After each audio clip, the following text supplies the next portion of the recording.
Kur'an göklerin emaneti, vahyin kaynağı, hayatımızın rehberidir. 1400 yıldır coğrafyalara, zamanlara ve tüm insanlığa tevhid ve huzur bahşeden kitaptır. Müslümanların Rabbi olan Allah'a ve onun bize vaat eden Kur'an'ın çağrısına kulak verme zamanı. İnşallah Kur'an kıyamet gününde bizlerin lehinde şahitlik eder. Tekrar hepiniz hoş geldiniz, sefa getirdiniz. Kur'an-ı Kerim'de muhakkak ki Allah Teala şöyle buyuruyor. Muhakkak ki biz Kur'an'ı anlasız diye bir araçla kitap olarak indirdik. Ayrıca Peygamber hadisinde kalbinde bir miktar Kur'an bulunmayan kimse harap ev gibidir. Onun için Kur'an'ı gençler okuyacağız. Bir de hayatımızı yaşayacağız değil mi gençler? Dinin direği namazdır. İnşallah ortaokullarımız Kur'an'ı okuyacaklar ve namazlarını 5 vakit namazını düzgün kılacak değil mi gençler? Söz mü? Tamam inşallah. Bismillahirrahmanirrahim.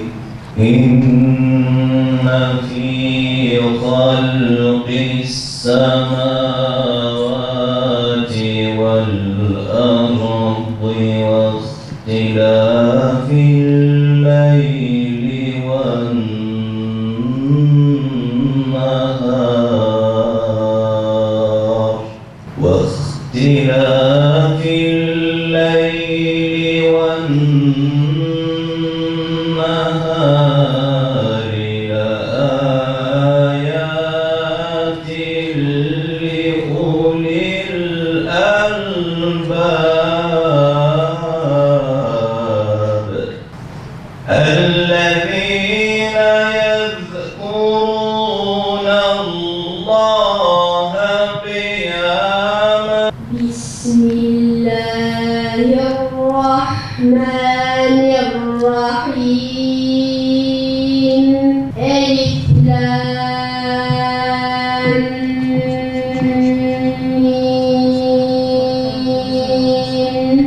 بسم الله الرحمن الرحيم. ولله ملك السماوات والأرض. وقالوا سمعنا وأطعنا غفرانك ربنا وإليك المصير. Ebu Hureyre radıyallahu anh Resulullah sallallahu aleyhi ve sellem'i Allah güzel sesli bir peygamberin Kur'an'ı teganni ile yüksek sesle okunmasından hoşnut olduğu kadar hiçbir şeyden hoşnut olmamıştır. Buyururken işittim demiştir. Bismillahirrahmanirrahim. وَيَنْصُرَكَ اللّٰهُ نَصْرًا عَزِيزًا هُوَ الَّذِي أَنزَلَ السَّكِينَةَ فِي قُلُوبِ الْمُؤْمِنِينَ لِيَزْدَادُوا إِيمَانًا مَعَ إِيمَانِهِمْ وَالْمُشْرِكِينَ وَالْمُشْرِكَاتِ الظَّانِّينَ بِاللَّهِ ظَنَّ السَّوْءِ.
Resulullah sallallahu aleyhi ve sellem sizin en hayırlınız Kur'an'ı öğrenen ve öğretenlerinizdir.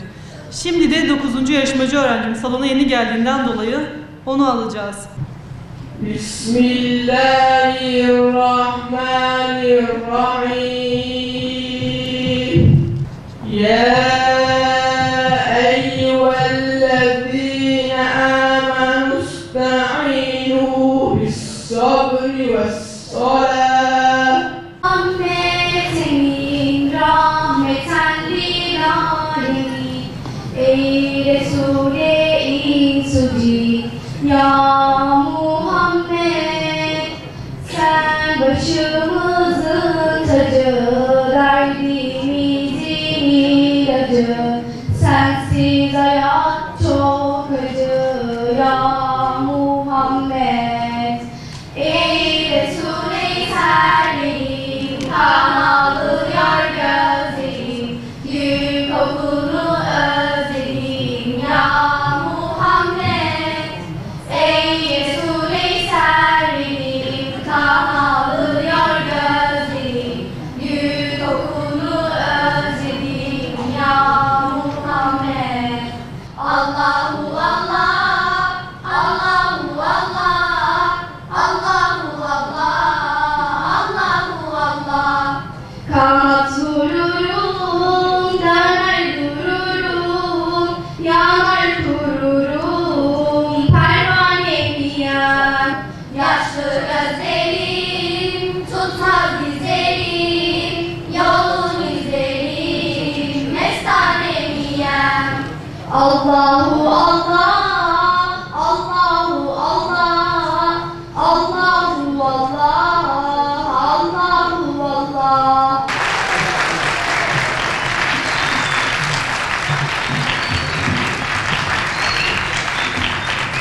Tillo'dan katılıyorum. Kur'an-ı Kerim'i güzel okuma yarışmasında birinci oldum. Amacım bölge yarışmasında birinci olmak. Kur'an-ı Kerim'i okusunlar. İnşallah Allah-u Teala onların emeklerinin karşılığını verecektir. Kur'an çok önemlidir. Kur'an-ı Kerim Allah-u Teala'nın kelamıdır. O yüzden okumamız gerekir.